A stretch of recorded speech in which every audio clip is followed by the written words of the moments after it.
यह कहानी भगवान श्री कृष्ण की पत्नी सत्यभामा की है। इस कहानी के माध्यम से हम आपके समक्ष वह प्रसंग लेकर प्रस्तुत हुए हैं जब सत्यभामा को अपने बहुत रूपवान होने का घमंड हो गया था। पूरा प्रसंग जानने के लिए कृपया इस कहानी में बने रहे। भगवान श्री कृष्ण की 8 पत्नियां थी।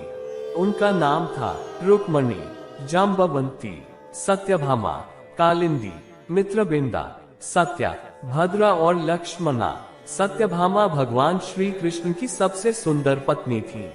श्री कृष्ण रुक्मिणी के बाद अपना अधिकांश समय सत्यभामा के साथ व्यतीत करते थे। सत्यभामा अवंतिका यानी उज्जैन के महाराज सत्राजित की पुत्री थी।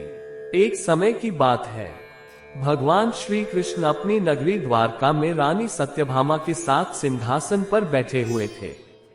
भगवान श्री कृष्ण और सत्यभामा के निकट ही गरुड़ और सुदर्शन यानी सुदर्शन चक्र भी थे। सत्यभामा, गरुड़ और सुदर्शन के चेहरे पर दिव्य तेज झलक रहा था। अचानक बातों ही बातों में सत्यभामा ने भगवान श्री कृष्ण से पूछा कि हे प्रभु, आपने त्रेतायुग में प्रभु श्री राम के रूप में अवतार लिया था और सीता आपकी पत्नी थी। क्या वो मुझसे भी ज्यादा सुंदर थी? द्वारकाधीश भगवान श्री कृष्ण समझ गए कि सत्यभामा को अपने रूप का अभिमान हो गया है। तभी गरुड़ ने भी भगवान श्री कृष्ण से पूछ दिया कि हे प्रभु, क्या इस संसार में मुझसे भी तेज गति से कोई उड़ सकता है? सत्यभामा और गरुड़ की बातों को सुनकर सुदर्शन चक्र से भी नहीं रहा गया और वो भी भगवान श्री कृष्ण से कह उठे कि हे प्रभु, मैंने बड़े बड़े युद्धों में आपको विजयश्री दिलवाई है। क्या इस संसार में मुझसे भी शक्तिशाली कोई है? भगवान श्री कृष्ण मन ही मन मुस्कुरा रहे थे। वे जान रहे थे कि इन तीनों को अहंकार हो गया है और इनका अहंकार नष्ट करने का समय आ गया है। कुछ देर सोचने के पश्चात भगवान श्री कृष्ण ने गरुड़ से कहा कि हे गरुड़, तुम हनुमान के पास जाओ और उनको कहना कि प्रभु श्री राम और माता सीता उनकी प्रतीक्षा कर रहे हैं। गरुड़ श्री कृष्ण भगवान की आज्ञा लेकर हनुमान जी को लाने चले गए। इधर श्री कृष्ण भगवान ने सत्यभामा से कहा कि देवी, आप सीता के रूप में तैयार हो जाएं और स्वयं द्वारकाधीश श्री कृष्ण ने प्रभु श्री राम का रूप धारण कर लिया।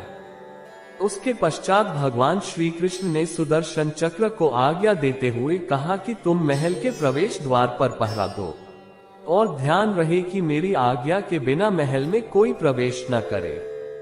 श्री कृष्ण की आज्ञा पाकर सुदर्शन चक्र महल के प्रवेश द्वार पर तैनात हो गए। गरुड़ ने हनुमान जी के पास जाकर कहा कि हे वानर श्रेष्ठ, भगवान राम और माता सीता आपसे मिलने के लिए द्वारका में आपकी प्रतीक्षा कर रहे हैं। आप मेरे साथ चलिए, मैं आपको अपनी पीठ पर बैठाकर शीघ्र ही वहां पहुंचा दूंगा। हनुमान जी ने विनय पूर्वक गरुड़ से कहा, आप चलिए, मैं आता हूँ। गरुड़ ने मन में सोचा, पता नहीं यह बूढ़ा वानर कब पहुँचेगा। खैर, मैं भगवान श्री कृष्ण के पास चलता हूँ। यह सोचकर गरुड़ शीघ्रता से द्वारका की ओर चले। मगर महल पहुंचकर गरुड़ आश्चर्यचकित हो गए, क्योंकि हनुमान जी तो उनसे पहले से ही महल में प्रभु के सामने बैठे थे। गरुड़ का सिर लज्जा से झुक गया। तभी श्री राम ने हनुमान जी से कहा कि हे पवन पुत्र हनुमान, तुम बिना आज्ञा महल में कैसे प्रवेश कर गए? क्या तुम्हें किसी ने प्रवेश द्वार पर रोका नहीं? हनुमान जी ने हाथ जोड़ते हुए सिर झुकाकर अपने मुंह से सुदर्शन चक्र को निकालकर प्रभु के सामने रख दिया। हनुमान जी ने कहा कि प्रभु, आपसे मिलने से मुझे इस चक्र ने रोका था, इसलिए इसे मुंह में रख मैं आपसे मिलने आ गया। मुझे क्षमा करें।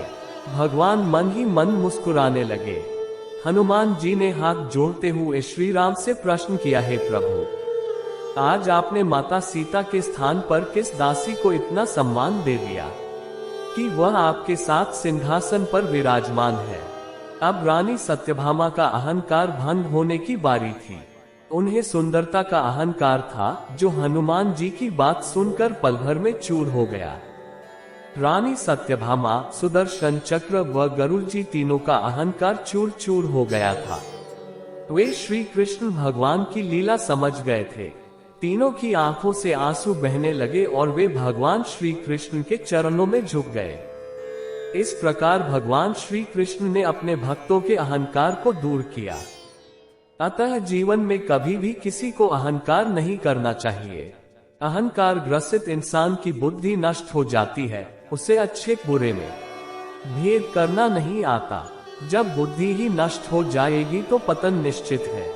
आप सभी से अनुरोध है कि कृपया इन्हें शेयर और सब्सक्राइब जरूर करें। वीडियो के अंत तक बने रहने के लिए धन्यवाद।